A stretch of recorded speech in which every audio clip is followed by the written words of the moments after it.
రీసెంట్‌గా 'విజయ్ ప్రసాద్ రెడ్డి' కేఆర్ టీవీలో జరిగిన ఒక ఇంటర్వ్యూలో క్రిస్టియన్స్ జై శ్రీరామ్ అని అనొచ్చు.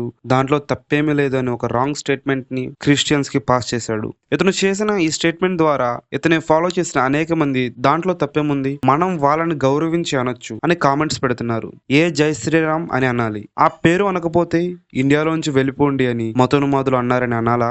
ఆ పేరు అనకపోతే కుక్కను కొట్టినట్టు కొట్టి అనేక మందిని చంపినందుకు అనాలా? ఎలాగనాలో కాస్త చెప్పండి. అనేక సంవత్సరాల నుంచి మన పితరులు ఎన్నో హింసలు పొంది, ఎన్నో అవమానాలు భరించి, అనేక మంది మతోన్మాదుల ద్వారా చంపబడి ఈరోజు క్రైస్తవ్యాన్ని ఇలా నిలబెట్టారు. ఈరోజు ఈ సోషల్ మీడియా ఇవన్నీ ఉచితంగా రాలేదు.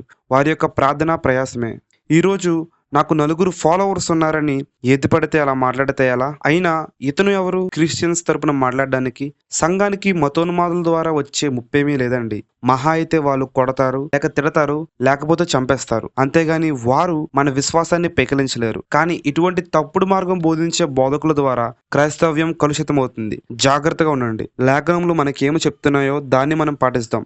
అదే కేఆర్ టీవీలో క్రాంతి అన్న, కరుణాకర్ సుగుణ, అలాగే చీకోటి ప్రవీణ్ కూడా ఇంటర్వ్యూ చేసినప్పుడు వారికి ప్రైజ్ లార్డ్ చెప్పినప్పుడు వారు ఎట్టి పరిస్థితుల్లో మేము అనం. అది క్రైస్తవుల విశ్వాసం. దాన్ని మేమెందుకు అంటామని చెప్పారు. వారు అన్న దాంట్లో తప్పేమీ లేదు. వారే అనలేనప్పుడు మనం ఎందుకు అనాలి? అది మనకు అవసరమా? దీన్ని వాక్యం ఒప్పుకుంటుందా? లేదు కదా! అలా అయితే షడ్రకు, మేషకు, అబేద్నెగో నెబుకద్నెజరు విశ్వాసాన్ని గౌరవించి ఆ విగ్రహానికి సాగిలపడొచ్చుగా. మరెందుకు వారు సాగిలపడలేదు? అగ్నిగుండంలో పడవేసినా వారు ఒప్పుకోలేదు. ఎందుకు? వారికి సత్యం తెలుసు కాబట్టి. అలాగే హామానుకు మొర్దెకాయి ఎందుకు సాగిలపడలేదు? ఎందుకంటే దేవునికి తప్ప మరెవ్వనికి సాగిలపడవద్దని రాయబడి ఉంది కాబట్టి.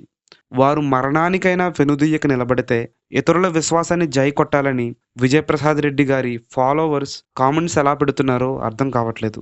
మీరు చేసిన ఒక్క ఇంటర్వ్యూ వల్ల ఈరోజు అనేక మంది క్రైస్తవుల ఆలోచన విధానం మారిపోయింది సార్. కొంతమంది కింద కామెంట్స్‌లో మనం ఆ పేరు అంటే వాళ్ళకి దేవుని సువార్త చెప్పొచ్చు. తరువాత వాళ్ళు క్రైస్తవుల కింద మారుతారు అని కామెంట్స్ పెడుతున్నారు. ఇది నిజంగానా? మన పితరులందరూ ఇలాగే అనేక మందిని రక్షించారా? మనం ఎలా రక్షించబడ్డాం? మన పితరులు ఆ పేరు ఉచ్చరించడం వలన? కాదు కదా! మనం ప్రేమ చేతైనా, గద్దింపు చేతైనా సువార్త చెప్పాలి. తరువాత పరిశుద్ధాత్మ దేవుడు కార్యం జరిగిస్తాడు. అంతేగాని నిన్ను ఇతరుల విశ్వాసానికి జై కొట్టాలని వాక్యంలో ఎక్కడుంది? ఒక్క చోట కూడా కనపడదు. కాబట్టి ఈ దుర్బోధన విషయమే జాగ్రత్తగా ఉండండి. ఒక సేవకుడు లేదా పాస్టర్ ఏది చెప్పినా కరెక్టే అనుకుంటే తప్పు. అది వాక్యానుసారంగా ఉందా? లేకపోతే క్రైస్తవ విశ్వాసాలకి సరిపోతుందా అని సరిచూసుకోండి. ఏర్పరచబడిన వారిని కూడా అపవాది మోసపరుస్తుందని బైబిల్‌లో ముందుగానే చెప్పబడి ఉంది.